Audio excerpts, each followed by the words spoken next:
আসসালামু আলাইকুম। সবাই কেমন আছেন? আশা করি সবাই ভালো আছেন। আজ আপনাদের জন্য নিয়ে এসেছি গল্পের অন্তিম পর্ব।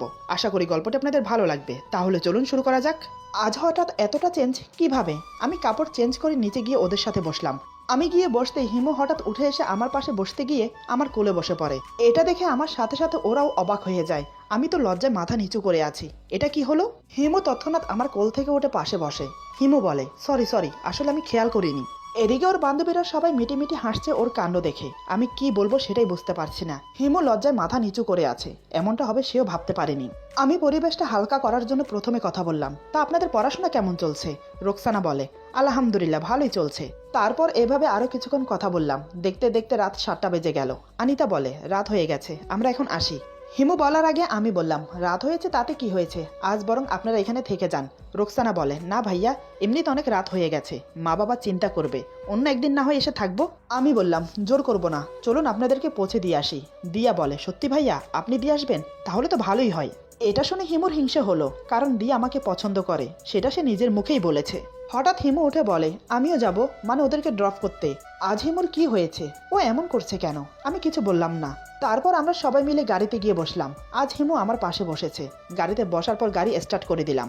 গাড়ি চলতে চলতে আমাদের মাঝে অনেক কথা হতে লাগলো। ওরা তিনজন আমাকে এটা সেটা জিজ্ঞেস করতে লাগলো।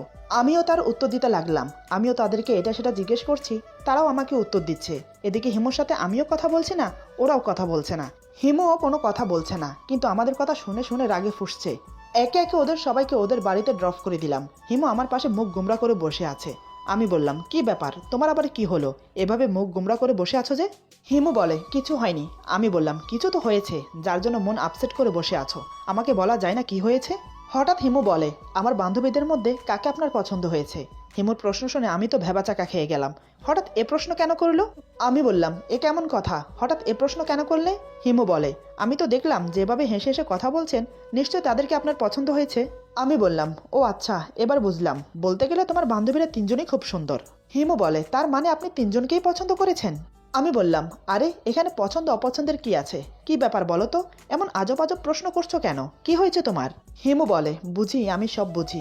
আমি বললাম, জানি না আজ তোমার কি হয়েছে, সন্ধ্যার পর বাসায় আসার পর থেকে তোমার আচরণে পরিবর্তন এসেছে, কেন এমন করছো সেটাই বুঝতে পারছি না।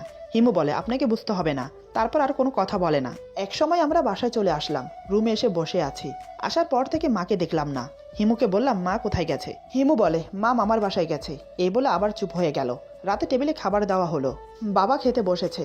হিমুকে বলে, বৌমা তুমিও বসে পড়ো। হিমু বলে, না বাবা, আমি পরে খাবো, আপনি তাড়াতাড়ি খেয়ে নিন, আপনার আবার মেডিসিন খেতে হবে, এমনি অনেক দেরি হয়ে গেছে। তারপর বাবাকে খাইয়ে মেডিসিন দিয়ে দিল। মেডিসিন খেয়ে বাবা চলে গেল রুমে। হিমু রুমে আসে আমাকে ডাকতে। হিমু বলে, আপনি খাবেন না? আমি বললাম, তুমি খেয়েছো? হিমু বলে, না। আমি বললাম, কেন? হিমু বলে, আপনার জন্য ওয়েট করছি। আমি চোখ ছোট করে ওর দিকে তাকিয়ে বললাম, আমার জন্য? কিন্তু কেন? এতদিন তো তুমি আমাকে ছেড়ে খেয়ে এসেছো মা বাবার সাথে, আমার সাথে খেলে তোমার সমস্যা হবে, তুমি বরং খেয়ে নাও, আমি পরে খাবো। আমার কথা শুনে হিমু নিচের দিকে তাকিয়ে দাঁড়িয়ে আছে, কিছু বলছে না। আজ তার কথা তাকেই বলেছি। আমি বললাম, কি হলো, যাও খেয়ে আসো। হিমু বলে, আপনি খাবার উপরে খাবেন না নিচে গিয়ে খাবেন? আমি বললাম, পরে নিচে গিয়ে গরম করে খাবো। হিমু বলে, আমি গরম করে রুমে এনে দিচ্ছি, খেয়ে নিন। এই বলে হিমু চলে গেল। আমি তো হাঁ করে তাকিয়ে রইলাম, কিছুই বুঝতে পারছি না আজ হঠাৎ আমার সাথে কি হচ্ছে। বেশ কিছুক্ষণ পর হিমু খাবার গরম করে উপরে এলো। খাবার দেখে তো আমি অবাক, এত খাবার! আমি বললাম, এ কি করেছো, এত খাবার আমি খেতে পারবো না। হিমু বলে, এখানে আমার খাবারও আছে, ওর যখন এতই ইচ্ছে আমার সাথে বসে খাবে, তাহলে খেয়ে নিক। আমি আর কিছু বললাম না। দুজন খেতে শুরু করলাম। হিমু আমাকে বেড়ে দিচ্ছে। একসময় দুজন খাওয়া দাওয়া শেষ করলাম। সব পরিষ্কার করে হিমু রুমে এলো। আমি ততক্ষণে সোফায় শুয়ে পড়েছি। হিমু এসে দেখে আমি সোফায় শুয়ে আছি। সচরাচর এত তাড়াতাড়ি আমি ঘুমাই না। হিমু বলে, আপনি ঘুমিয়ে পড়েছেন নাকি? আমি চোখ বন্ধ রেখেই বললাম, এখনো ঘুমাইনি, ঘুমাবো তাড়াতাড়ি, কাল অফিসে জরুরি মিটিং আছে। হিমু বলে, যতই জরুরি মিটিং থাকুক, কাল আপনি অফিসে যাবেন না। এবার আমি চোখ খুলে ওর দিকে তাকালাম। আমি বললাম, কেন, কালকে কিছু আছে নাকি? হিমু বলে, আপনার হাত কেটে গেছে, এই হাত নিয়ে অফিসে যাওয়ার কোনো মানে হয় না। আমি বললাম, হাত কেটেছে তাতে কি হয়েছে, আর এমনিতেও জরুরি মিটিং আছে, না গেলে হচ্ছে না। হিমু এবার চেঁচিয়ে বলে, বললাম তো কাল আপনি অফিসে যেতে পারবেন না। আমি বললাম, কেন যাব না বলো তো?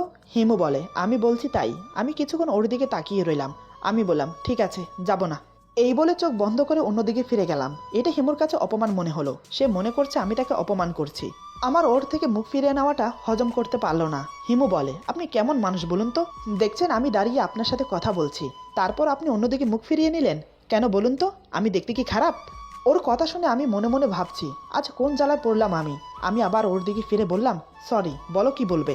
হিমু এবার রাগ করে বলে, যান, আপনার সাথে কথা বলবো না, এ বলে বিছানায় গিয়ে শুয়ে পড়ল।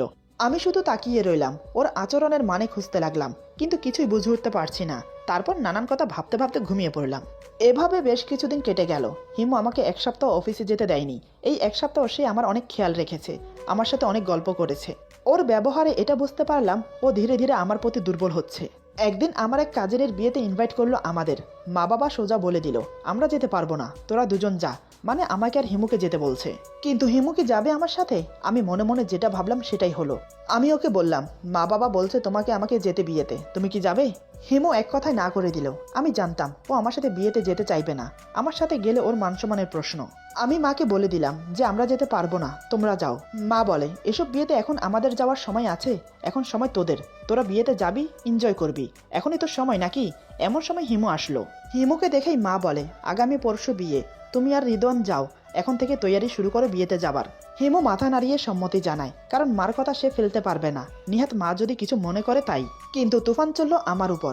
আমি রুমে যেতেই হিমু আমাকে বলে, আপনি নিশ্চয়ই মাকে বলেছেন আমি যেতে চাইছি না, তাই তো মা আমি যাওয়ার সাথে সাথে আমাকে যেতে বলল। আমি বললাম, বিশ্বাস করো আমি কিছুই বলিনি, মা তো নিজে থেকেই।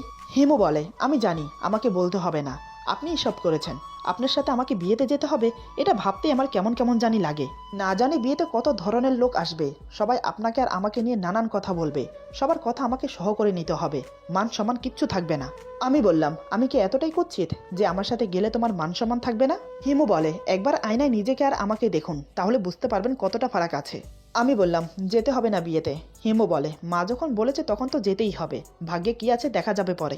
আমি আর কিছু না বলে শুয়ে পড়লাম। হিমু যাওয়ার জন্য সবকিছুর প্রস্তুতি নিচ্ছে, কিন্তু আমার মন ছিল না হিমুকে নিয়ে বিয়েতে যাওয়ার। আমার সাথে গেলে নাকি তার মান সম্মান থাকবে না, তাহলে তাকে নিয়ে কেনই বা যাব?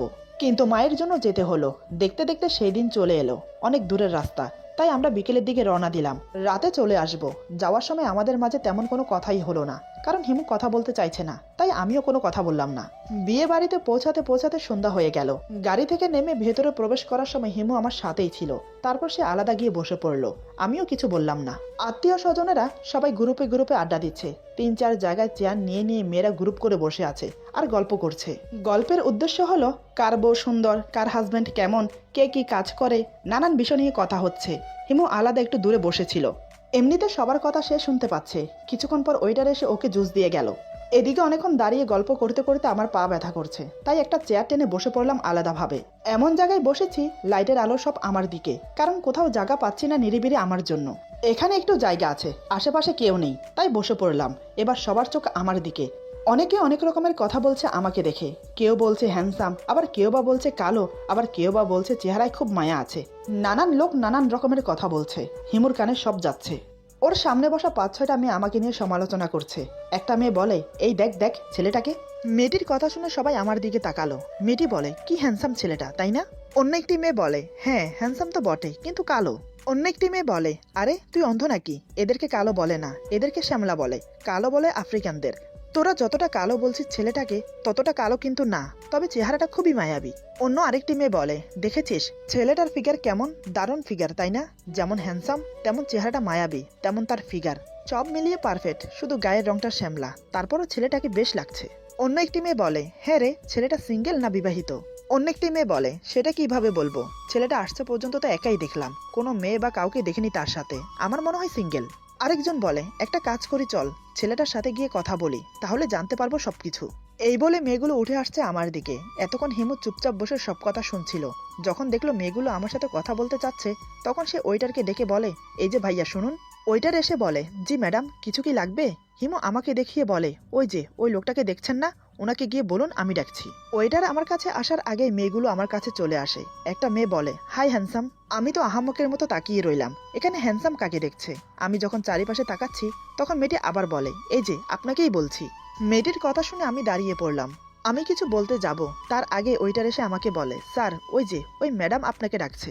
ওয়েটারের কথা মতো আমি হিমুর দিকে তাকালাম। দেখি হিমু রাগিত দৃষ্টি নিয়ে আমার দিকে তাকিয়ে আছে। আমি মেয়েগুলোকে বললাম, এক্সকিউজ মি, এই বলে সাইড কাটিয়ে হাতে জুস নিয়ে চলে এলাম। মেয়েগুলো আমার চলে যাওয়ার দিকে তাকিয়ে রইল।